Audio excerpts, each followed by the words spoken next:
111.120 теңге алғыңыз келе ме? Онда осы видеоны соңына дейін тамашалаңыз. Достар, зейін қойып тыңдап алыңыздар, себебі тұрғын үй құрылыс жинақ банкі қазір сіздерге керемет лайфхакты ұсынатын болады. Қараңыздар, жылына бір рет тұрғын үй құрылыс жинақ банкі 200 МРП-ға дейінгі сомаға мемлекет тарапынан берілетін, яғни сыйлықақының максималды премиясын беріп отыратын болады. Енді биылға 200 МРП бізде 555.600 теңге, максималды берілетін премия 111.120 теңге, яғни 20%.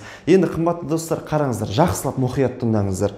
Егер де сіздің қазіргі таңда қолыңызда 555.600 теңгелеріңіз болса, сіздер оны тұрғын үй құрылыс жинақ банкіне салатын болсаңыздар, келесі жылдың басында сіздерге 111.120 теңге мемлекет тарапынан қосымша сыйлықақы берілетін болады.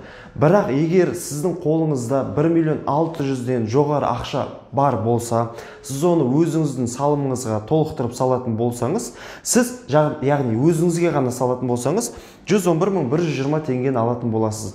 Лайфхак, егер де осы 1.600.000-нан аса соманы сіз өзіңізге және де өзіңіздің отбасы мүшелеріне бөліп салатын болсаңыз, сіз әр отбасы мүшесіне салынған 200 МРП сомаға, яғни 555.600 теңгеге қосымша мемлекет тарапынан берілетін 111.120 теңге, яғни премиядан алатын боласыздар. Өте керемет. Яғни егер сіз өзіңіз 1.600.000 теңгені депозиттік шотыңызға салатын болсаңыз, бір премия аласыз. Егер отбасы мүшелерімен қосылатын болсаңыз, одан да көбірек, яғни премияға иемденетін боласыздар. Қымбатты достар, асығыңыздар.